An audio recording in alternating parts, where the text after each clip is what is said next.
Isang mapagpalang araw po sa ating lahat. So ngayong araw is yung last installment natin para sa ating series which is Overcoming Fear with Faith. So tatapusin natin itong series natin ngayong araw sa topic na fear of abandonment. Or kailangan natin matutunan dito sa ating devotion ngayon na hindi ka iiwan o pababayaan ng Diyos.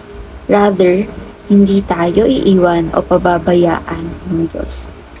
So, in connection to our topic for today, ang Bible verse na ating tatalakayin ay ang Isaiah chapter 43, verse 1. In English Standard Version,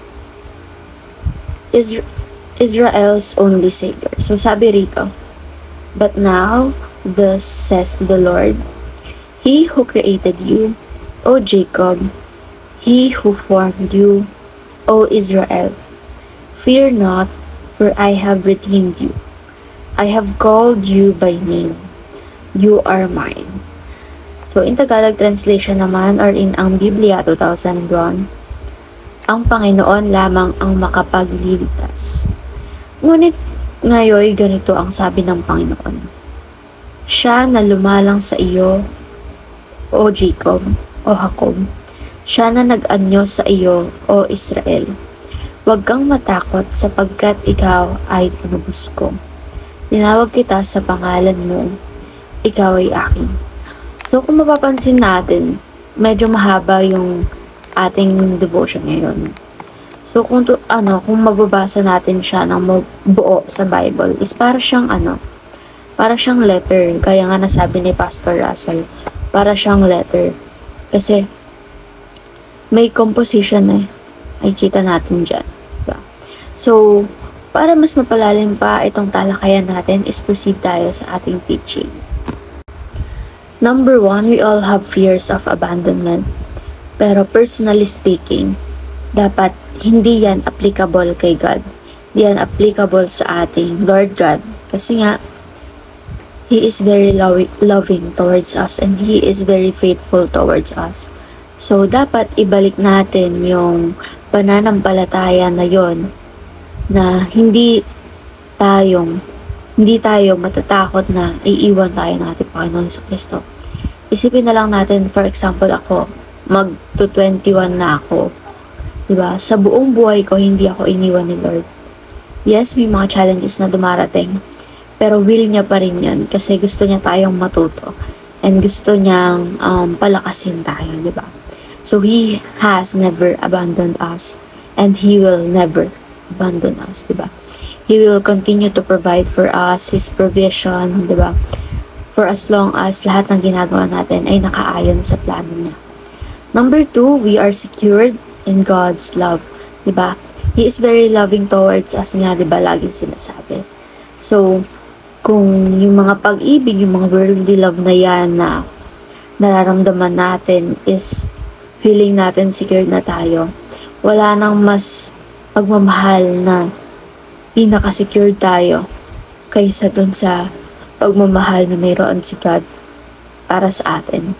So, only His love can make us secured, diba? Eternally. Hindi pang habang buhay, walang lapses, like, secured talaga ng buong buo habang buhay. Secure tayo ng buong buo pang habang buhay sa pagmamahal ni God para sa atin. And number 3, we are God's own possession. So tayo, diba, kapag may mga bagay tayo na tinetreasure natin, when we have something in our possession, diba, ayaw nating naiiwan yon or nalalagay kung saan-saan. Gusto natin, sobrang pinakaiingatan natin. So, ayun yung parang meaning na tong number 3 teaching natin. We are own God's possession. So, hindi niya tayo iiwan kung saan. Hindi niya tayo i-abandon. Kasi nga, we are His possession. Tayo ay mga anak din niya. Diba? Sobrang pagmamahal niya sa atin na hindi niya tayo nagawang iwan at hindi magagawang iwan. So, ngayon naman is proceed tayo sa ating application. So, itong application natin is ito yung kaakibat ng teaching natin kung ano yung dapat natin gawin in lieu dun sa teaching na nabanggit kanina. So, number 1, fall in love with God and be faithful. Gaya nga ng sabi sa devotion kagabi, diba? We should not waste our time sa mga unnecessary things. So, kung ma-fall in love lang din naman tayo, unahin natin si God. Kasi, kapag lagi natin siyang inuuna, He will provide and mas higit pa dun sa hinihiling mo.